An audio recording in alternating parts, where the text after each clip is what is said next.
Penembakan mobil dinas Camat Baito Konawe Selatan yang kerap ditumpangi Guru Supriyani terjadi usai sidang pembacaan eksepsi.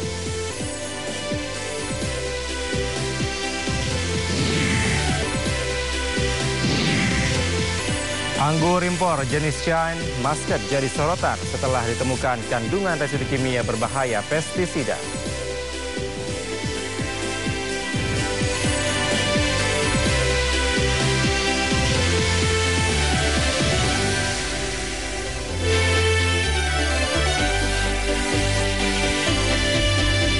Halo, selamat sore pemirsa. Berbagai solusi dan skenario disiapkan pemerintah untuk menyelamatkan nasib karyawan Stritex yang terancam PHK besar-besaran. Bersama saya, Kevin Pakan, Anda menyaksikan Sindo Sore selengkapnya. Kita awal informasi pertama pemirsa. Mantan Menteri Perdagangan era Presiden Jokowi Thomas Lembong ditangkap Kejaksaan Agung. Tom Lembong ditetapkan sebagai tersangka kasus dugaan korupsi impor gula.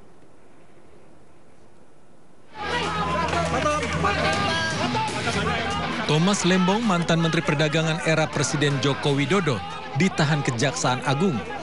Mengenakan rompi tahanan, Tom Lembong dibawa keluar gedung Kejaksaan menuju mobil tahanan. Tom Lembong ditahan di Rutan Salemba, cabang Kejaksaan Negeri Jakarta Selatan. Thomas Trimurti Lembong, TTL, ditetapkan sebagai tersangka dalam kasus dugaan korupsi impor gula tahun 2015-2016 saat menjabat Menteri Perdagangan. Tom Lembong memberikan izin impor gula kristal mentah kepada sebuah perusahaan swasta saat negara sedang surplus gula.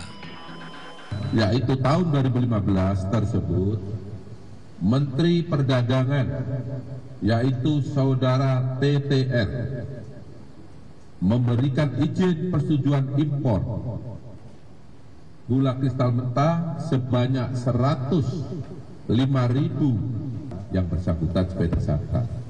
Saya ulangi, tidak memilih atau memilah siapa pelakunya, sepanjang memenuhi alat bukti yang cukup. Kejagung menetapkan 2 tersangka dalam kasus ini. Selain Tom Lembong, tersangka lain adalah CS, Direktur Pengembangan Bisnis PT PPI. Penyelidikan kasus ini telah dimulai Oktober 2023 dengan memeriksa 90 orang saksi dan ahli. Kejaksaan Agung menyatakan akibat korupsi impor gula ini, kerugian negara mencapai 400 miliar rupiah. Dari Jakarta, Irfan Hadiansyah, Wildan Aulia, iNews melaporkan. Ya, sementara itu pemirsa, Kejagung mengusut aliran dana korupsi impor gula terhadap Thomas Lembong. Pengusutan akan didalami kepada pihak-pihak yang akan dipanggil ke Kejagung, termasuk sejumlah perusahaan terkait. Perkara ada karakteristik yang dimiliki oleh perkara itu. Tidak bisa disamakan satu perkara dengan perkara yang lain. Ada tingkat kesulitannya yang dialami oleh penyidik. Nah, oleh karenanya kemarin saya sampaikan bahwa selama kurun waktu 1 tahun ini bahwa penyidik terus melakukan penggalian, terus melakukan pengkajian, dan terus melakukan pendalaman terhadap bukti-bukti yang diperoleh. Ya, sekecil apapun bukti terkait ini terus dianalisis dan terus disandingkan dan diintegrasikan sehingga dapat disimpulkan bahwa terhadap perkara ini sesungguhnya telah terdapat bukti permulaan yang cukup. Terkait dengan pemeriksaan yang bersangkutan sejak kurun waktu 2023 sudah 3 kali diperiksa sebagai saksi.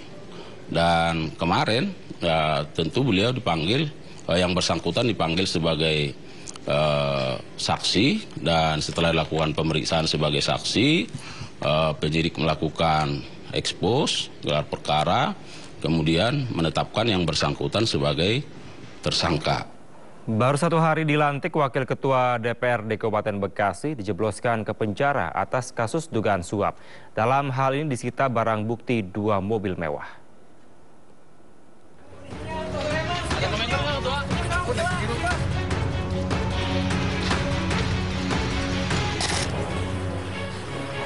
Dengan memakai rompi tahanan merah muda, Wakil Ketua 2 DPRD Kabupaten Bekasi Soleman keluar dari Kejaksaan Negeri Kabupaten Bekasi. Politisi PDI Perjuangan itu ditahan atas dugaan terima suap saat menjabat Wakil Ketua DPRD periode 2019-2024. Ironis, meski terpilih kembali dalam pileg lalu dan baru 1 hari dilantik di jabatan yang sama, Soleman kini dijebloskan ke rumah tahanan. Kejari menyita barang bukti 2 mobil mewah yaitu Pajero Sport dan sedan BMW yang diberikan pihak swasta atas imbalan proyek. Bahwa tersangka SL diduga melakukan tindak pidana korupsi, penerimaan gratifikasi dan atau suap. Soleman, Ketua DPC PDIP Kabupaten Bekasi, kini ditahan selama 20 hari ke depan. Dari Kabupaten Bekasi, Jawa Barat, Didi Junaidi, iNews melaporkan. Kita ke informasi lainnya pemirsa, pekan depan Wakil Presiden Gibran Rakabuming Raka akan menjadi pelaksana tugas atau PLT Presiden. Gibran akan menggantikan Presiden Prabowo Subianto yang akan melakukan kunjungan ke luar negeri pekan depan. Menteri Sekretaris Negara Prasetyo Hadi menjelaskan Presiden Prabowo Subianto memiliki beberapa agenda di luar negeri pada pekan depan. Di antaranya adalah KTT G20 Brazil hingga Forum APEC. Maka dari itu nantinya kendali pemerintahan akan dipegang Gibran Rakabuming Raka.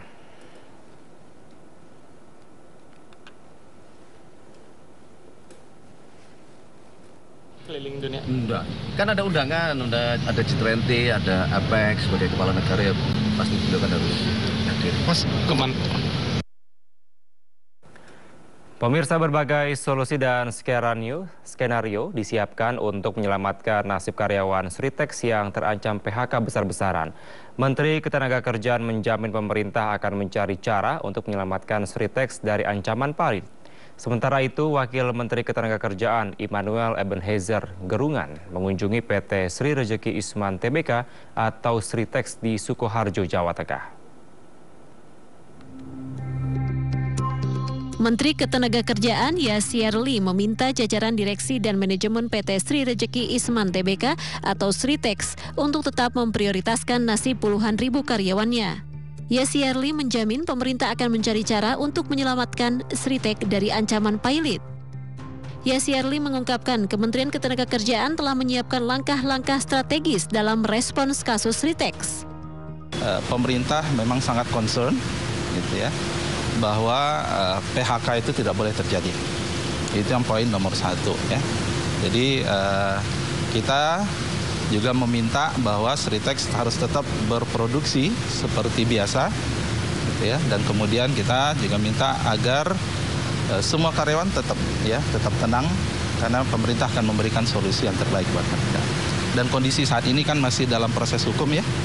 Kita lihat dan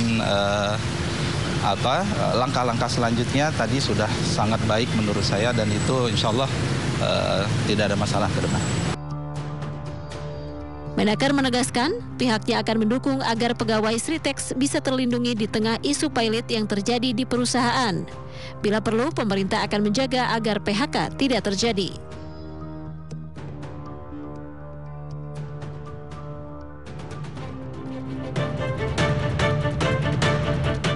Wakil Menteri Ketenagakerjaan Immanuel Ebenezer Gerungan mengunjungi PT Sri Rejeki Isman Tbk atau Sritex di Sukoharjo, Jawa Tengah.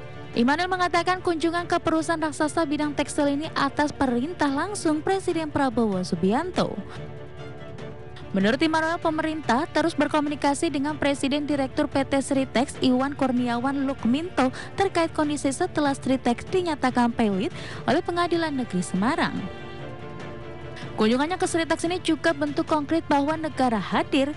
Immanuel menegaskan bahwa kehadirannya untuk memastikan nasib 50.000 buruh PT Sritex telah dijamin oleh perusahaan. Tengah kegelisahan ini, ternyata tidak ada yang gelisah. Itu hanya opini-opini liar yang saya tidak tahu sengaja membuat kesan negatif terhadap perusahaan Sritex itu sendiri. Dan negara sadar nggak bisa tidak. Karena dampak itu itu membuat kita khawatir. Ketika mendapatkan informasi Sritex pailit, Presiden Prabowo langsung tugaskan 4 menteri, Menteri Keuangan, BUMN, Perdagangan, dan Menteri Tenaga Kerja. Nah, ini bentuk hadirnya saya ini adalah atas perintah Presiden. Di sisi lain terkait bahwa status pilot Sritex apabila dicabut, Immanuel menyerahkan hal tersebut kepada pihak perusahaan dalam penegakan hukum. Sebelumnya diberitakan PT Sri Rejeki Isman Tbk atau Sritex dinyatakan pilot oleh Pengadilan Niaga pada Pengadilan Negeri Semarang pada 21 Oktober 2024. Penetapan pilot ini keluar seusai salah satu kreditor yaitu PT Indo Barat Rayo meminta pembatalan homologasi dan dikabulkan oleh majelis hakim.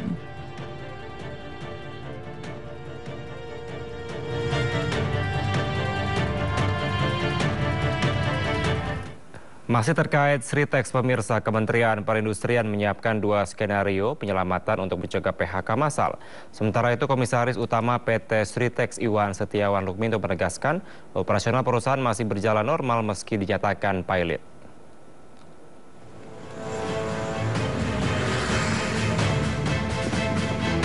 Pemerintah melalui Kementerian Perindustrian berupaya menyelamatkan PT Sri Rejeki Isman Tbk atau Sritex dari kondisi pilot.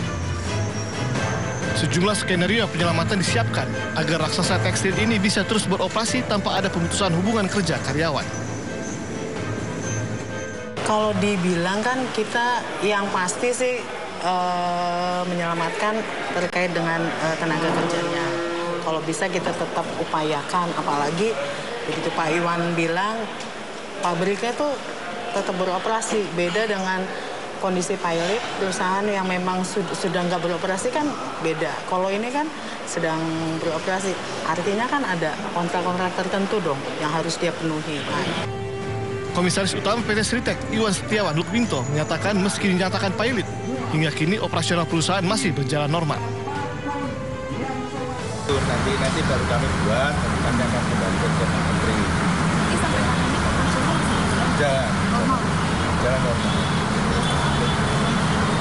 Ya, kita kan total Sritex Group itu kan hampir 50.000 orang yang bekerja. Jadi kita tetap mempunyai spirit yang kuat. PT Sritex saat ini mempekerjakan 50.000 karyawan. Meski terus berproduksi, Sritex memiliki utang yang terus bertambah selama bertahun-tahun. Dari laporan keuangan terbaru, saat ini Sritex memiliki utang sebesar 25 triliun rupiah ke sejumlah pihak. Tim Liputan iNews melaporkan. Pilotnya perusahaan yang dikenal banyak memproduksi seragam militer PT Sri Rejeki Isman Tbk menyisakan kegelisahan puluhan ribu karyawan yang terancam mengalami masalah PHK massal. Kementerian Tenaga Kerja meminta agar manajemen Sritex tidak buru-buru melakukan PHK terhadap 50.000 karyawannya. Puluhan ribu karyawan PT Sri Rejeki Isman Tbk atau Sritex kompak mengenakan pita hitam atau black ribbon di lengan. Langkah ini dilakukan menyusul putusan pilot oleh Pengadilan Negeri Niaga Semarang terhadap raksasa tekstil Indonesia ini. Para karyawan Sritex membagikan cerita tersebut melalui unggahan pada akun Instagram perusahaan Sritex Indonesia. Melalui unggahan foto dan video, para karyawan masih aktif bekerja di pabrik sembari mengenakan pita hitam bertuliskan "Selamatkan Sritex" pada lengan bagian kiri. Dalam unggahan resminya disebutkan bahwa Sritex bukan sekedar mesin produksi, melainkan rumah bagi ratusan ribu keluarga. Setidaknya perusahaan telah beroperasi selama 58 tahun dan menjadi harapan bagi puluhan ribu karyawan. Kepailitan Sritex ini merupakan kabar yang sangat mengejutkan, mengingat perusahaan sudah sangat besar dan berjaya selama puluhan tahun. Bahkan perusahaan ini sempat digadang-gadang sebagai perusahaan tekstil terbesar se-Asia Tenggara. Merespons pilot Sritex, Direktur Jenderal Pembinaan Hubungan Industrial dan Jaminan Sosial Tenaga Kerja Kementerian Ketenagakerjaan, Indah Anggoro Putri, meminta Sritex menunggu sampai adanya putusan inkrah atau putusan dari Mahkamah Agung. Kemenaker meminta agar Sritex dan anak-anak usahanya tetap membayar gaji para karyawan.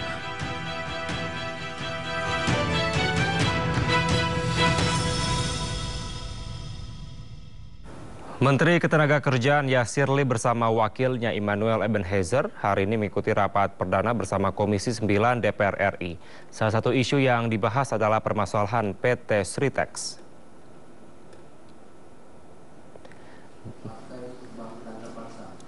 Dalam rapat ini, para anggota fraksi di Komisi 9 menyampaikan beberapa isu yang menjadi atensi publik. Salah satunya adalah permasalahan PT Sritex. Menaker Yasirli pun menegaskan pihaknya tidak bisa mengintervensi proses hukum yang menyatakan PT Sritex telah pilot. Namun pihaknya akan segera mencari solusi terbaik terkait permasalahan ini. Dari pemerintah yang tidak membela industri dalam negeri. Saya ini poin saja pemerintah belum tentu, makanya kita hadir, kita sudah memperhatikan.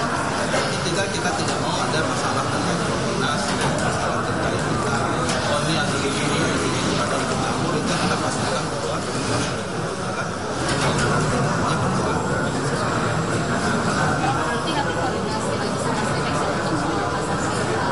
kalau kasasi kan sudah berjalan, ya. Nanti kan sekarang kan kita dengar dari Pak Menko kan nanti kurator. Artinya kurator dikelola oleh kurator. Kita ingin memastikan bahwa fungsi karena memang itu harus berjalan. Itu kan semuanya itu nanti harus di kurator ya. Fungsi harus berjalan, kemudian kerjanya itu jadi tenang aja, nggak usah terlalu ya.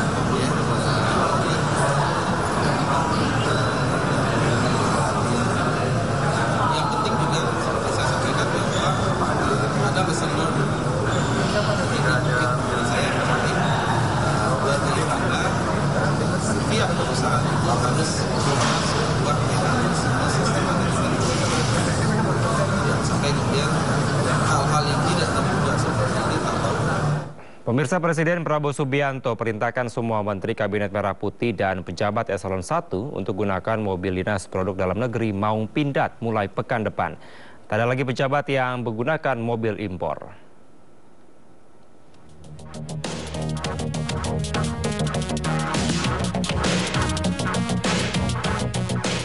Jajaran anggota Kabinet Merah Putih tak lagi menggunakan mobil impor mulai pekan depan.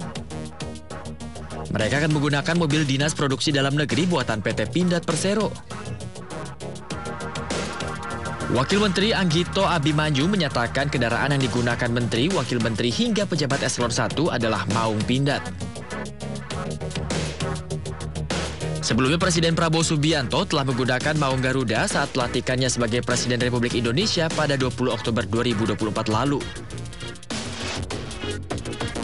Arahan Pak Prabowo untuk Kabinet Merah Putih menggunakan mobil Maung, mobil dari Pindad buatan anak bangsa, buatan dalam negeri, itu merupakan sebuah kebanggaan yang luar biasa karena memang kita menginginkan adanya kebijakan dari pimpinan tertinggi yang berpihak kepada anak bangsa, berpihak. Menteri Sekretaris Negara Prasetyo Hadi menyebutkan mobil Maung akan dibeli bukan disewa sebagai bentuk investasi negara. Gini, Maung ini adalah beliau ingin ya semangatnya itu kita harus punya mobil buatan Indonesia sendiri gitu. Jadi nggak ada juga yang perlu diramein apa ya ramenya gitu. Doain aja, biar Pindad bisa segera produksi. Nanti skemanya langsung semua menteri dan wakil menteri itu langsung diganti semua, Mas. Dulu tahu cukup mampuan berproduksinya. Totalnya kan juga ada. Semua kan belum tentu kita sudah mampu gitu loh, Pak. Total kabinet kan ada semangatnya gitu loh. Total.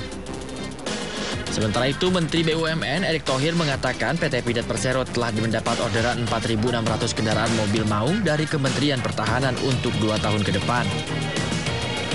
Ya, Pindad tentu sudah menyiapkan sesuai dengan orderan dari Kementerian Pertahanan itu kurang lebih 4.600 Maung untuk 2 tahun ke depan. Dan tentu alokasi daripada produksinya ya nanti di situ. Maung Garuda, mobil kepresidenan ini nampak gagah dengan cat putih berplat Indonesia 1 lengkap dengan emblem Garuda di bagian belakang. Penggunaan Maung Garuda sebagai kendaraan kepresidenan merupakan momentum bersejarah karena merupakan hasil karya anak bangsa. Maung Garuda memiliki bobot 2,95 ton, panjang 5,05 meter, dan lebar 2,06 meter, serta tinggi 1,87 meter. Tim Liputan, iNews melaporkan.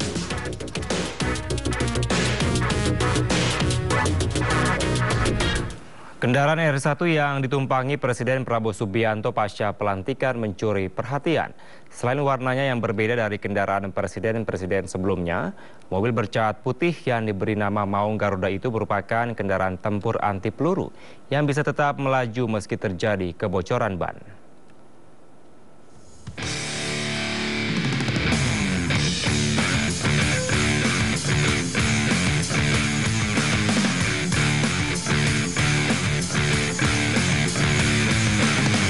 Resmi dilantik sebagai Presiden ke-8 RI di Senayan, Jakarta. Prabowo Subianto menunggangi kendaraan berplat RI1 dengan cat putih yang diberi nama Maung Garuda menuju Istana Negara. Mobil berfasad tangguh dengan bobot 2 ton ini merupakan kendaraan taktis ringan produksi PT Pindad dengan seri MV3 Garuda Limousine. Mobil berfasad tangguh dengan bobot 2 ton ini merupakan kendaraan taktis ringan produksi PT Pindad dengan seri MV3 Garuda Limousine. Maung Garuda didesain untuk pertempuran jarak dekat dengan medan jelajah yang sulit. Ditelisik dari akun Instagram PT Pindad, mobil gagah ini dimodifikasi dengan bodi dan kaca anti peluru. Penggunaan ban berukuran R21 tipe Rennblad Tire membuat Maung Garuda tetap bisa melaju meski mengalami kebocoran saat perjalanan. Pada velg terdapat logo Garuda. Sementara pada bagian interior, engineer PT Pindad menjanjikan kenyamanan dan keamanan dengan fitur-fitur mutakhir. Maung Garuda juga dapat dilengkapi dengan bracket senjata 7,62 mm, konsol senjata SS2V4, perangkat GPS navigasi, serta perangkat pelacak kendaraan. Tim Liputan melaporkan. Kita ke informasi lainnya pemirsa, anggur impor jenis Shine Muscat jadi sorotan setelah Thailand menemukan kandungan residu kimia berbahaya pestisida yang melebihi batas aman. Pasalnya jenis anggur impor serupa juga masuk ke Indonesia. DPR pun meminta Badan Karantina dan BPOM melakukan penyelidikan. Anggur Shine Muscat menuai perhatian masyarakat usai Thailand menemukan residu zat kimia berbahaya dari anggur tersebut. Pasalnya, anggur ini telah beredar di pasar Indonesia. Jenis residu pestisida jika dikonsumsi masyarakat dapat meningkatkan risiko penyakit kanker, kerusakan hati, dan penyakit lain. Anggota Komisi 9 DPR pun menegur Badan Pengawas Obat dan Makanan atau BPOM yang dinilai lalai membiarkan anggur Shine Muscat beredar di Indonesia. Meski demikian, BPOM menyebut belum ada temuan atau laporan terkait temuan residu zat kimia pada anggur Shine Muscat di pasar Indonesia. Kalau saya menyarankan BPOM turun bersama-sama dengan pihak karantina imigrasi, ya turun, cek kalau benar anggur ini berbahaya ya tarik, buang, musnahkan, nggak boleh diedarkan. Itu jalan satu-satunya. Kalau nggak, ya saya kira sama aja mereka membahayakan rakyat Indonesia. Gitu. Anggur ini seharusnya kan itu hubungannya dengan Kementerian Pertanian. Kami bertindak kalau memang sudah masuk ke pasar Indonesia, tetapi kami akan berkoordinasi secara ketat dengan Badan Karantina. Menanggapi keberadaan anggur impor Shine Muscat berbahaya, Kepala Badan Karantina Indonesia Sahat Panggabean melakukan sidak di tempat pemeriksaan karantina Pelabuhan Tanjung Perak, Surabaya. Sidak dilakukan untuk memastikan semua komoditas tumbuhan yang masuk Indonesia memenuhi prosedur karantina sesuai regulasi keamanan pangan. Yang kedua dari keamanan pangan, mungkin pencemarannya, ada pestisida, ada logam berat, nah ini kita periksa juga. Jadi dua itu yang kita periksa dan sampai saat ini semua yang kita periksa itu semuanya aman dikonsumsi oleh masyarakat kita. Temuan sementara Badan Karantina belum ditemukan adanya kandungan pestisida pada anggur Shine Muscat yang masuk ke Indonesia. Namun penyelidikan akan terus diperluas termasuk ke pasar-pasar buah dalam negeri. Tim Liputan, iNews melaporkan.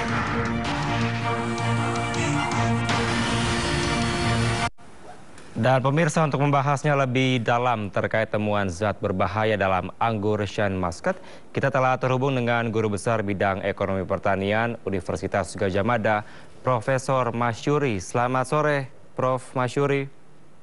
Selamat sore, maaf saya sedang dalam perjalanan.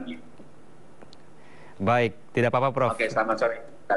Baik, Prof. Masyuri, kalau Anda melihat beredarnya ada anggur Shine Muscat begitu ya, atau anggur yang berwarna hijau, ini beredar di Thailand dan ternyata ada kandungan yang cukup berbahaya, terutama kandungan kimia.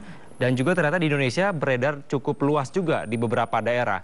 Apakah memang sama bahayanya yang ada di Thailand dan juga di Indonesia, atau seperti apa Anda melihatnya, Prof? Ya, kalau sumbernya sama ya berarti kandungannya sama. Karena itu kita harus waspada, mulai dari baran karantina sama BPOM untuk menyelidiki ini. Karena kalau di dalam negeri saja kita curiga sama petani yang menggunakan pestisida, nah ini apalagi impor. Kalau barang impor kan kita bisa protes pada pengirimnya, eksportirnya, sehingga bisa diberi sanksi atau apa ya. Oke, kalau menurut hemat Anda atau mungkin informasi yang Anda peroleh, biasanya kalau anggur-anggur yang ada di Indonesia, terutama Shine Muscat ini, asalnya dari mana, Prof. Masyur? Ya kan bermacam-macam ya, ada dari Cina, ada dari Amerika, ada. Oke, baik. Kalau misalkan dari Tiongkok berarti ada kemungkinan. Baik, bila dari Tiongkok ada kemungkinan besar akan sama anggur yang berbahaya ini di Indonesia ternyata, Prof. Iya, sama kalau sumbernya dari mana Cina, dan kemudian yang beredar di Thailand juga seperti itu, ya kemungkinan sama. Ya. Baik, Prof, mungkin Anda bisa menggambarkan terkait dengan zat kimia yang berbahaya ini, seberapa bahayanya untuk masyarakat bila mengkonsumsi anggur ini, Prof? Ya, tentu sangat berbahaya ya. Karena pestisida itu kan tujuannya untuk membasmi hama penyakit yang ada di buah-buahan itu. Memang dengan pestisida itu buah anggur itu bisa lama segarnya, kemudian juga tidak cepat layu, sehingga bisa tahan lama. Nah, tapi kemudian kalau sudah kita konsumsi, kita makan, nah itu sangat membahayakan kesehatan kita, kesehatan konsumen. Oke, dapat tahan lama dan bisa tetap terlihat segar begitu ya, Prof, ya kira-kira? Iya, betul ya. Efeknya untuk tubuh manusia langsung dapat terlihat atau bagaimana, Prof? Ya, kalau sudah masuk kan penyakitnya bisa bermacam-macam ya. Misalkan? Yang penting itu kita hindari. Karena sangat berbahaya. Ya. Oke, Prof, sebenarnya kalau Anda melihat kasus ini, apakah memang ini tanggung jawab sepenuhnya dari BPOM ataupun dari Kementerian Pertanian juga, atau bagaimana, Prof? Ya, ini kan kalau kita impor barang dari luar negeri, itu kan ada persyaratannya. Persyaratan yang sudah diakui secara internasional juga, bahwa barang-barang yang datang dari negara lain ke negeri kita itu harus bebas pestisida, dan kalau menyalahi itu kita bisa minta ganti rugi dan sebagainya. Oke, baik. Prof. Masyur, mungkin Anda mengetahui informasi apakah memang dari pemerintah dan juga dari pihak-pihak terkait, terutama mungkin dari BPOM, sudah melakukan uji terlebih dahulu terkait dengan anggur ini, dan apakah memang dapat dipastikan ini sehat untuk beredar di masyarakat, Prof? Ada informasi soal itu? Saya belum dapat informasi itu, tapi secara prosedur harusnya kan ada. Secara prosedur harusnya pertama Badan Karantina itu memeriksa, kemudian setelah beredar di dalam negeri, BPOM itu juga akan memeriksa. Bahkan tidak hanya barang impor ya, barang domestik aja ada kewajiban. Misalnya kan kita sudah punya PSAT, produk segar asli tumbuhan, itu harus ada kandungan tertentu minimal berapa, itu ada. apalagi ini impor ya. Oke, baik. Prof, kalau sudah seperti ini berarti kan bisa dikatakan ini pemerintah ataupun dari BPOM ini kecolongan sebenarnya. Karena di Thailand sudah ada temuan seperti itu dan di Indonesia ternyata masih beredar. Tanggapan Anda seperti apa, Prof? Ya, pertama kita harus mungkin ambil sampel, kemudian diteliti baik dari Badan Karantina maupun dari BPOM. Kalau terbukti ada, ya kita stop lah. Kita stop impor itu. Kemudian kita juga protes ke importir ya. Baik. Sampai dengan saat ini apakah sudah ada informasi? Itu saya kira. Ya, apakah sampai dengan saat ini Prof sudah ada informasi bahwa ada temuan dari anggur Shine Muscat ini yang berdampak buruk kepada masyarakat, kesehatan masyarakat? Ya, saya belum mengetahui, tetapi kalau informasi itu sudah ada di Thailand, ya kita harus bergerak cepat juga untuk mengambil sampel dan men-follow up dari hasil temuan itu. Oke, baik. Prof, kalau bisa dilihat apa yang perlu dilakukan secara cepat begitu ya dari pemerintah dan juga dari pihak-pihak terkait, langkah konkret apa yang segera atau harus dilakukan saat ini, Prof, menurut Anda?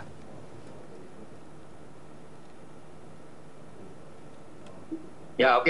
Pertama dari Badan Karantina, kedua dari BPOM, kemudian juga dari balai-balai penelitian, lembaga penelitian misalnya BRIN. Nah, kemudian juga dari perguruan tinggi juga bisa aktif untuk ini. Memang yang bertanggung jawab harusnya kan Badan Karantina dan POM itu. Tapi perguruan tinggi dan lembaga penelitian itu juga harusnya terpanggil untuk mengambil sampel dan meneliti kandungan yang berbahaya itu. Nah, kemudian lebih jauh lagi dari Badan Kesehatan dan sebagainya juga meneliti kandungan semacam itu bahayanya apa. Nah, itu perlu diuji. Kalau sudah ketemu hasil penelitiannya, ya kita harus bergerak cepat, impor itu kita stop, dan kita harus berhati-hati mendatangkan impor dari negara lain. Baik, Prof. Masyur, ini terakhir. Apakah memang kalau misalkan ada anggur ini masih beredar di masyarakat dan bila mana kita sudah cuci bersih terlebih dahulu, apakah bisa mengurangi dari zat kimia tersebut atau sama saja tidak boleh dikonsumsi sama sekali, Prof? Itu kalau dicuci hanya mengurangi saja karena kandungan pestisida itu kan sudah masuk ke dalam. Jadi sudah tidak bisa dicuci. Ya. Baik. Maka itu harus langsung ditindaklanjuti begitu ya, Prof, dari pemerintah. Terima kasih, Prof. Masyuri, Guru Besar Ekonomi Pertanian, telah bergabung sama kami di Sindo Sore. Selamat sore, Prof. Selamat sore. Pemirsa, mobil ditembaki orang tak dikenal dan dugaan dimintai uang oleh oknum aparat hingga KPAI. Kemana Supriyani harus mencari keadilan dan perlindungan?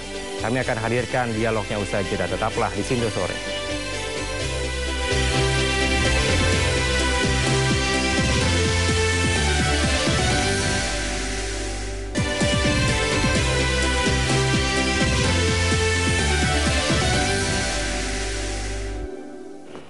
Anda masih di Sindo Sore, pemirsa. Mobil dinas Camat Baito Konawe Selatan yang kerap ditumpangi Guru Supriyani selama menjalani proses hukum ditembak oleh orang tak dikenal.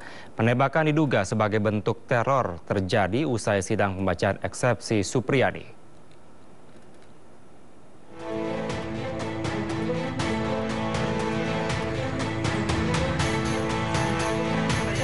Mobil dinas Camat Baito diduga ditembak orang tidak dikenal usai sidang kedua Guru Supriyani di Pengadilan Negeri Andolo, Konawe Selatan, Sulawesi Tenggara, Senin kemarin. Mobil yang kerap digunakan Guru Supriyani ini diduga ditembak di depan SD Negeri 3 Baito. Saat ditembak, mobil minibus berplat merah ini dikemudikan Kasih Pemerintahan Kecamatan Baito sekaligus PJ Kades Ahuang Guluri saat hendak menuju kantor kecamatan.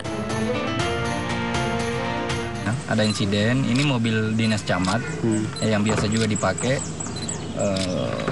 tapi tadi itu ditembak. Nah ini yang kami lagi identifikasi dia tembak. Tapi waktu ditembak ini bukan Pak Camat yang bawa, ada kepala desa yang bawa. Sepulang dari sidang, kami lagi makan. Pak Desa Huang Gluri pulang di rumahnya. Sekitar 1 jam berselang, beliau balik. Saya lagi duduk-duduk di aula, situ di tribun. Kemudian Pak Herman menelpon, katanya mobil ada yang terkena peluru. Tapi saya belum bisa pastikan peluru apa, makanya kami langsung ke sana. Kita dapat informasi, satu ke TKP, saya lihat ini semua. Jadi untuk sementara tunggu ident dari Polres. Ya. Untuk sementara saya. Mobil ini mau dibawa kemana ini? Oh, di Polsek dulu. Polsek. Sambil menunggu ident dari sana. Tak ada korban jiwa ataupun luka dalam peristiwa ini, namun kaca sebelah kiri di kursi tengah retak hingga nyaris berlubang. Kejadian ini pun dianggap sebagai teror terhadap Supriyani. Sebelumnya, mobil ini kerap ditumpangi Supriyani, guru honorer yang dituduh menganiaya siswanya yang merupakan anak polisi selama menjalani sidang. Saat ini kasus dugaan penganiayaan guru honorer Supriyani masih terus berlanjut di Pengadilan Negeri Andolo, Konawe Selatan. Dari Konawe Selatan, Sulawesi Tenggara, Muhtarudin, iNews melaporkan. Diduga tidak hanya dikriminalisasi dan dimintai uang damai, namun teror pun semakin kuat setelah mobil camat yang kerap ditumpangi guru honorer Supriyani ditembaki oleh orang tak dikenal. Bahkan dugaan dimintai uang oleh oknum aparat hingga KPAI juga muncul. Kemana Supriyani harus mencari keadilan dan perlindungan? Kita akan membahasnya lebih dalam dengan pakar hukum pidana Hipnu Nugroho. Selamat sore, Profesor Hipnu Nugroho. Selamat sore, Mas. Baik, Prof, apakah Anda melihat dari kasus Supriyani adalah upaya dari kriminalisasi, Prof? Iya, upaya kriminalisasi. Kita melihat subjek hukumnya adalah sebagai guru. Oke. Guru itu adalah mendidik. Mendidik, melindungi, membantu sebagai orang tua, sebagai sahabat anak, itu yang dilakukan. Nah, dalam konteks hukum, aspek melawan hukumnya di mana? Mau mendidik, kecuali niatan untuk melukai. Tidak ada itu, guru itu melukai itu nggak ada. Itu dalam rangka mendidik. Oleh karena itu, perkara ini sangat disayangkan sampai pada suatu persidangan. Harusnya restoratif justice ketika itu.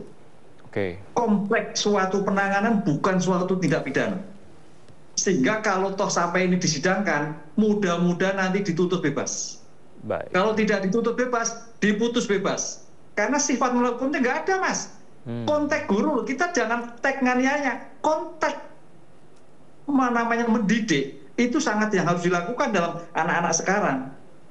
Begitu, Mas Kevin. Oke, ini sempat dari kuasa hukum Supriyani mengajukan eksepsi tapi ditolak dan akan melanjutkan dari persidangan. Kalau Anda melihat ke depannya, seperti apa jalannya persidangan ke depan, Prof? Ya, kita berpikir positif. Oke, kalau ditolak, enggak apa-apa.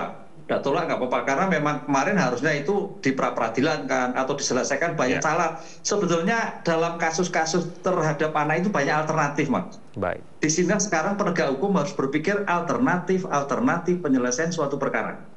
Nah, jangan sampai pada litigasi. Oke, sekarang pada litigasi, justru litigasi ini nanti kita berpikir positif, mampu mendudukkan penasihat hukum bahwa ini perannya adalah sebagai guru. Dalam konteks mendidik, dalam konteks membangun kecerdasan, sikap, tingkah laku anak dalam suatu sekolah. Jadi tidak ada sifat melawan hukum, sifat menganiaya itu nggak mungkin, nggak ada. Oleh karena itu ada dua kemungkinan, Mas, yang bisa ingat. Mudah-mudahan nanti hakim memutus bebas karena aspek subjektif tidak terbukti. Atau memang sampai melanjut tuntutan tidak dapat diterima. Ini yang berkembang sekarang ketika ada suatu permasalahan pada awal, misalkan pada pemeriksaan tidak didampingi Bapas, bagaimana anak itu juga nanti di persidangan. Anak itu persidangan itu memang nanti diawasi Bapas loh. Dan bernilai tidak bernilai karena tidak disumpah loh anaknya. Ini buktinya kan anak-anak, bukan bukti dalam orang tua. Lah, kualitas bukti harus dinilai dalam suatu pembuktian. Mudah-mudahan hakim objektif bahwa ini adalah tidak terbukti karena sifat melawan hukumnya tidak ada dan kualitas bukti yang dilakukan tidak mempunyai nilai sebagai bukti dalam suatu keterangan saksi karena saksinya adalah anak korban lagi, anak berhadapan dengan hukum lagi. Itu, Mas. Baik. Prof, kalau Anda melihat kira-kira upaya hukum apa yang bisa dilakukan dari pihak kuasa hukum dari Supriyani untuk bisa memberikan kebebasan dan juga bisa membela kliennya Supriyani ini, Prof? Memberikan suatu penjelasan bahwa Supriyani tidak ada sifat melawan hukum. Karena suatu sikap dikatakan sebagai melawan hukum itu ada mens rea. Mens rea ini apa? Guru kok melakukan penganiayaan? Nggak ada itu kamusnya. Nggak ada, itu mungkin saking anak nakalnya itu kalau sampai guru itu melakukan seperti itu. Nah, disinilah nanti akan terlihat ketika mens rea sifat melawan hukum tidak terbukti, saya kira insya Allah hakim akan menuntut bebas. Baik. Sampai dengan saat ini kan juga kasus ini menarik dari perhatian publik ya, Prof ya. Ketua DPR RI dan juga dari Wakil Ketua Komisi 10 DPR RI dan juga ini menjadi viral di masyarakat. Kira-kira apa yang perlu diperbaiki dari sistem peradilan kita? Apakah memang tidak terburu-buru untuk bisa melakukan proses pengadilan dan terutama yang berhubungan dengan penegakan hukum, Prof? Ya, kalau melihat kasus sampai ada penembakan mobil camat, ini kok kayaknya ada suatu keburu-buru. Padahal namanya peradilan anak itu peradilan-peradilan yang betul-betul harus dilihat, apalagi dalam lingkup pendidikan, bukan suatu tindak pidana di luar pendidikan. Sehingga konsep alternatif penyelesaian damai, penyelesaian pendidik itu harus ditemukan. Kalau terlihat adanya suatu penembakan, oh itu sudah preman itu, artinya itu. Saya kira itu harus diselesaikan yang menembak segala itu kan. Itu ya tindakan bupati bagus, camat diberhentikan karena itu bagian Diknas. Diknas itu kalau kita tingkat daerah itu kewenangan dari bupati, kepala dinas. Nah, kepala dinas itu mempunyai kewenangan yang ada di sana. Nah, oleh karena itu kepala dinas mampu menyelesaikan sampai pada tindakan peradilan. Kalau toh peradilan, saya yakin dengan viral seperti ini, tanpa viral pun lah, dalam konteks kita melihatnya jangan tag loh Mas, konteks pembelajaran anak itu adalah bagian dari orang tua, bagian dari sebagai sahabat, sebagai pamong, sehingga harus memberikan suatu tindakan. Kalau toh sampai terjadi, saya kira itu ya orang Jawa kebangetan si anak yang bersangkutan. Dengan demikian, ketika tidak terbukti, ada dua alternatif. Mudah-mudahan hakim menuntut namanya tuntutan tidak ada diterima. Kalau memang jaksa nanti terus menaikkan tuntutan tidak diterima, ini perkembangan baru sekali lagi. Karena apa? Pemeriksaan awal bermasalah. Bapak tidak dilanjutkan, pemeriksaan dilakukan, pemeriksaan anak juga tidak objektif kan gitu, karena ada dugaan-dugaan kekerasan. Berarti tuntutan dapat diterima. Atau kalau masuk pembuktian, bukti tidak cukup karena sifat melawan hukum tidak ditemukan pada aspek Ibu Supriyanti tadi. Oke, Prof Ibnu, ini juga ada informasi bahwa dari pihak kuasa hukum menyampaikan kepada media bahwa kliennya ini dimintai uang untuk penangguhan penahanan sebesar 15 juta. Dari oknum jaksa. Apakah Anda melihat ini sering terjadi di daerah-daerah dan juga mungkin untuk bisa memuluskan apa yang diinginkan dari pihak-pihak penguasa sebenarnya, Prof? Ya, dalam teori memang dalam penangguhan penahanan dimungkinkan. Penangguhan penahanan itu bisa penangguhan pada orang. Jadi seorang pejabat menangguhan bisa dengan uang. Tapi uang itu tidak bisa dimintakan pada oknum jaksa, dititipkan di panitera, kan itu loh, di panitera nanti dikembalikan. Itu pun sesuai dengan kemampuan.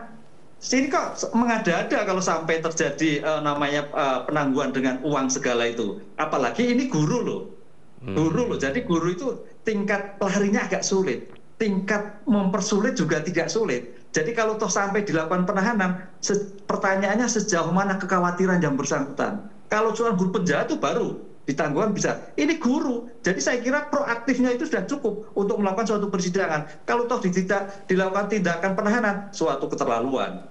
Sejauh mana? Karena penahanan itu syaratnya dua, ada kekhawatiran melarikan diri. Masa guru melarikan? Melari kemana? Barang bukti sudah ada, apalagi barang bukti ada di sekolah. Ini saya kira suatu bentuk upaya-upaya paksa yang berlebihan lah kalau sampai ada suatu penahanan guru, apalagi terhadap kaitannya dengan pendidikan. Gitu. Oke, berarti sebenarnya tidak ada penangguhan, tidak ada uang penangguhan sebenarnya, Prof. Hipnu, sampai 15 juta bisa. nominal. Jadi penangguhan itu bisa tanpa penangguhan, bisa tanpa jaminan. Jadi ada jaminan orang, jaminan orang misalkan Mas Dewi menjaminkan, atau tanpa jaminan, bisa.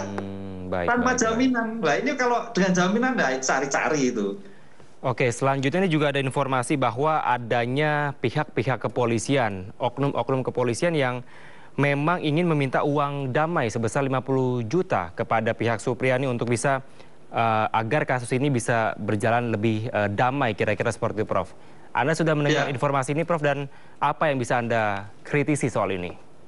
Kalau menurut saya masuk pemerasan itu. Oke, pemerasan. Iya, karena namanya penyelesaian damai itu tidak sampai seperti itu. Pemulihan pada keadaan. Sekarang pertanyaannya, si korban itu luka atau tidak? Orangnya cukup atau tidak? Nggak ada istilah seperti itu. Kalau itu terjadi, itu pemulihan korban. Jadi tidak bisa menentukan 50 juta, oh itu pemerasan. Ini saya kira Kapolda setempat harus melakukan tindakan oknum-oknum seperti itu. Sudah bukan zamannya lagi. Ini yang masalah ini. Gitu, Mas. Baik. Prof, kira-kira apa sih yang perlu diperbaiki begitu ya, Prof, ya? Karena mungkin di daerah kurang termonitor dengan baik, pengawasannya mungkin apakah kurang baik di sana, sehingga kasus-kasus ini sering terjadi, Prof. Ya, memang namanya pendidikan semua punya peran. Masyarakat punya peran, orang tua punya peran, pemerintah punya peran. Karena pendidikan tidak bisa berdiri sendiri. Oleh karena itu campur tangan dalam rangka untuk meningkatkan pendidikan, apakah itu pemerintah daerah, apakah itu bupati, apa itu kepala dinas, apakah itu camat, mempunyai suatu modal yang sangat besar. Sehingga kalau terjadi kesalahan seperti ini, saya sepakat camat dicopot, mungkin kepala dinas juga dicopot oleh bupati yang bersangkutan. Karena jangan sampai namanya pendidikan tercederai. Kalau seperti itu nggak usah disekolahkan kalau anak seperti itu. Kemungkinan bupati juga dicopot, apakah bisa, Prof? Bupati mencopot kepala dinasnya. Kalau bupati yang dicopot bisa? Oh, enggak, sulit. Itu gubernur, politik, ya. Jadi yang bertanggung jawab teknis adalah kepala dinas pendidikan setempat. Oh, baik. Kepala dinas pendidikan dari daerah Konawe ya? Iya, begitu. Ya. Kita akan menantikan, Prof. Hipnu, apakah memang proses pengadilan ke depan berjalan dengan baik. Semoga sesuai dengan harapan bahwa dapat dibebaskan dari hukum Guru Supriyani ini. Terima kasih. Prof. Hipnu telah bergabung bersama kami di Sindo Sore. Selamat sore, Prof. Selamat sore, matur nuwun. Ya. Pemirsa, penyidik Kejaksaan Agung kembali memeriksa rumah mewah milik Zarof Richard, mantan pejabat Mahkamah Agung, maklar kasus vonis bebas Ronald Tanur untuk menemukan barang bukti tambahan.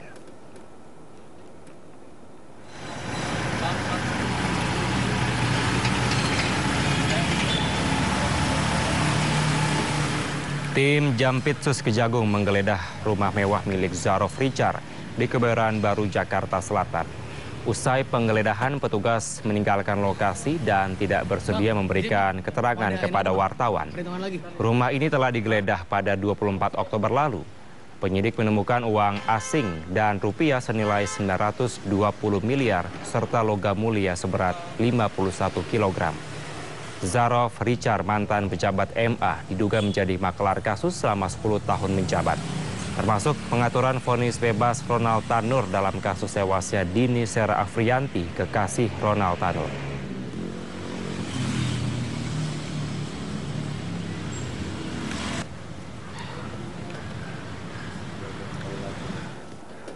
IKN menerima hibah 10,9 juta dolar dari Amerika Serikat atau sekitar 157 miliar rupiah untuk mengembangkan sistem Smart City. Sindo Sore segera kembali.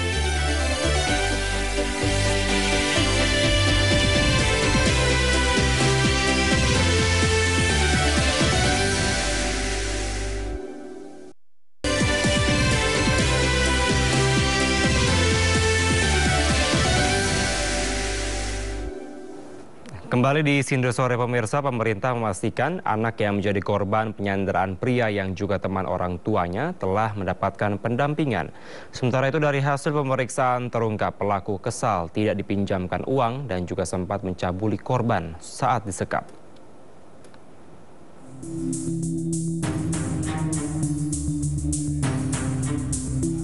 Menteri Pemberdayaan Perempuan dan Perlindungan Anak Arifatul Khoiri Fauzi memastikan anak yang disandera di pos polisi Pejaten, Jakarta Selatan sudah mendapatkan pendampingan. Arifatul kini menunggu hasil pemeriksaan polisi pada pelaku yang mengaku berhalusinasi tersebut. Ini juga sudah didampingi, kita lihat prosesnya seperti apa. Saya belum berani mengambil kesimpulan karena kita belum tahu informasinya yang si pelaku ini dia halusinasi. Jadi katanya dikejar orang banyak, jadi dia harus megang anak kecil supaya dia selamat gitu. Tapi kita belum tahu, itu penjelasan yang saya lihat tadi di televisi. Tapi pastinya seperti apa mungkin kita harus menanya lebih jauh lagi gitu ya. Sementara itu, Polres Metro Jakarta Timur menyatakan pelaku menculik korban dilatar belakangi kesal tidak diberikan pinjaman uang oleh ibu korban. Pelaku kemudian membawa kabur korban menggunakan sepeda motor milik tetangganya. Tak hanya menculik dan menyekap, pelaku juga diketahui mencabuli korban. Saat menculik dan menyekap korban, pelaku diketahui dalam pengaruh narkoba dan sempat meminta uang tebusan. Sebagai barter, karena dia meminjamkan uang tidak diberikan oleh ibu korban supaya dia mau transaksi supaya dia ada pertukaran. Jadi kalau tidak diberikan uang, anaknya akan saya cederai ataupun saya lukai. Jadi itu modus operandi yang dilakukan oleh IJ terhadap korban ZPKU berumur 5 tahun ini. Selama dalam di bawah dekapan daripada IJ, korban 5 tahun ini, ZPKU mengalami penyiksaan, kekerasan fisik, dan yang lebih parah adalah dicabuli.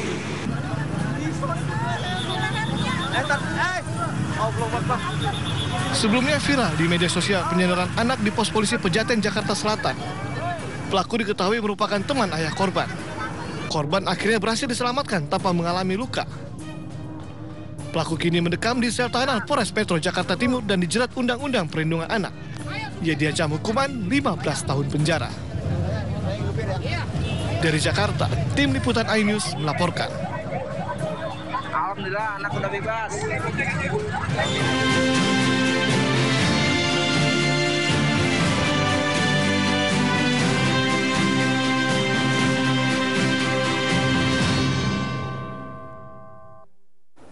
Selain melakukan kampanye secara terbuka, barisan relawan Ridwan Kamil Suswono juga hadir menyapa warga dan mensosialisasikan program Ridho dari rumah ke rumah. Kehadiran relawan tersebut juga menjadi salah satu mesin penggerak pemenangan bagi pasangan nomor 1 dalam Pilkada Jakarta.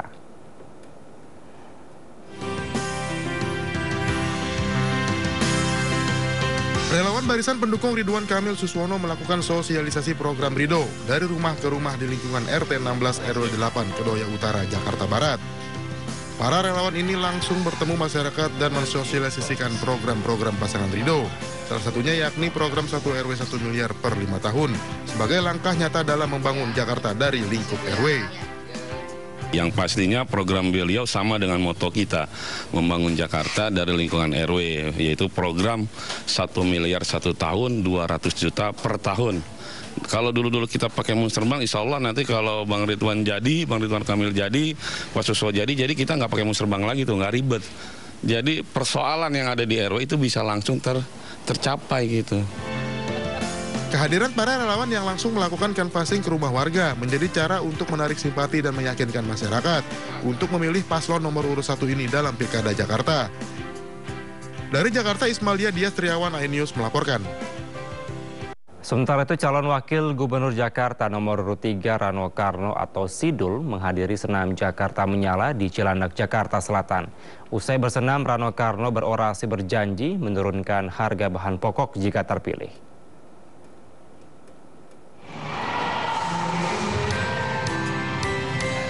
Rano Karno yang terkenal dengan sebutan Sidul disambut meriah saat tiba di arena senam Jakarta Menyala di sebuah mal di Cilandak, Jakarta Selatan pada Selasa. Rano Karno kemudian turut serta bersenam bersama ratusan ibu-ibu tersebut.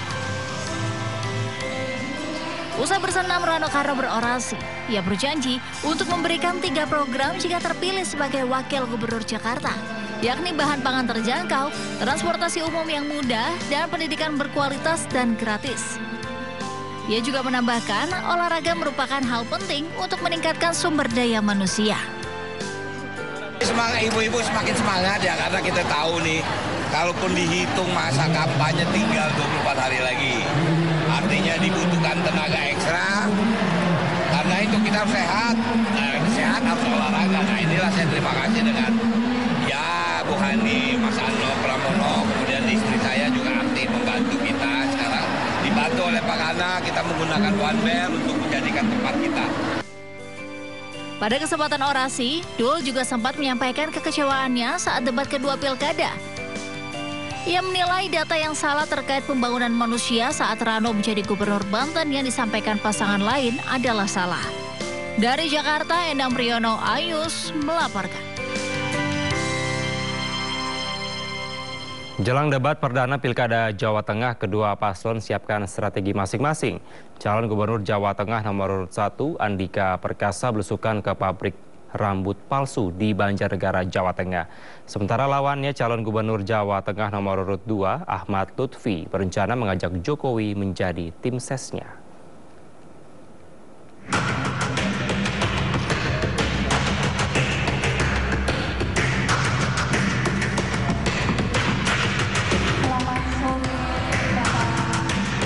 Jelang debat perdana, calon Gubernur Jawa Tengah nomor urut 1, Andika Perkasa, kunjungi pabrik rambut palsu. Dalam kesempatan tersebut, Andika juga menyempatkan diri untuk berkeliling dan menyaksikan langsung proses pembuatan rambut palsu berkualitas ekspor. Andika menegaskan akan rencananya untuk membantu para pekerja, karyawan, dan buruh di Jawa Tengah melalui beragam program kesejahteraan. Jadi, apabila saya diberikan amanah sebagai gubernur, saya akan mendorong perusahaan-perusahaan seperti ini untuk bahkan ekspansi. Sebab yang kita perlukan adalah bagaimana kita memperbesar ekspor kita daripada impor. Yang saat ini, hari ini, impor kita masih lebih besar. Sementara jalannya calon Gubernur Jawa Tengah nomor urut 2, Ahmad Lutfi, berencana mengajak Jokowi untuk menjadi tim sesnya. Ketika dikonfirmasi, Ahmad Lutfi tidak menampik kedekatannya dengan Presiden ke-7 RI Joko Widodo.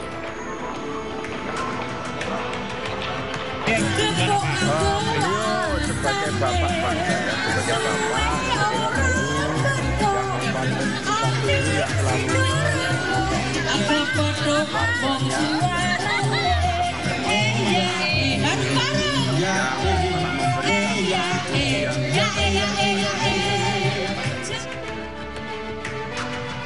Melalui akun media sosialnya, Ahmad Lutfi bagikan momen saat dirinya bersama dengan Taj Yassin berdiskusi bersama Jokowi. Tak lupa, Ahmad Lutfi ucapkan terima kasih atas wejangan yang diberikan kepada paslon nomor urut 2 ini. Tim Liputan iNews melaporkan.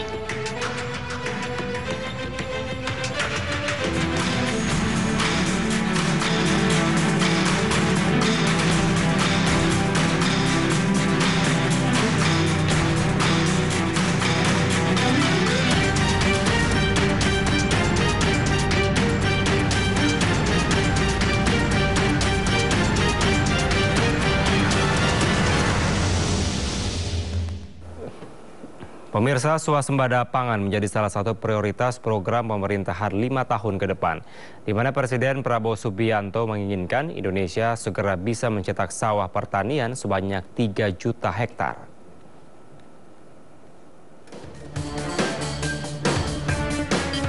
Pemerintah resmi canangkan gerakan cetak sawah 3 juta hektar selama 4 tahun ke depan. Langkah cetak sawah pertanian ini menjadi salah satu kebijakan unggulan Presiden untuk menggenjot swasembada pangan. Selain itu, dengan mencetak sawah seluas 3 juta hektar, Indonesia bisa mengamankan kebutuhan pangan masyarakat selama 80 tahun ke depan. Presiden Prabowo menegaskan keberlanjutan cetak sawah bukanlah upaya membuka lahan dengan menebang hutan. Pemerintah akan memaksimalkan lahan-lahan berpotensi jadi sentra produksi pangan untuk digunakan. Presiden ingin mencetak sawah 3 juta hektar segera dilakukan di daerah Merauke, Papua, Kalimantan Tengah, Kalimantan Selatan, Kalimantan Barat, hingga Sumatera Selatan. Target waktunya akan digarap dalam 3 hingga 4 tahun ke depan. Pemerintah berharap dengan mencetak sawah produktif seluas 3 juta hektar, seiring dengan penambahan penduduk, maka fasilitas produksi pangan di dalam negeri juga harus segera ditingkatkan. Upaya dalam jangka pendek, pemerintah segera memaksimalkan lahan-lahan yang berpotensi jadi sentra produksi pangan untuk digunakan. Jadi, bukan mencetak sawah dengan membuka lahan atau menebang hutan. Ya pemirsa, kami akan segera kembali, tetaplah di Sindo Sore.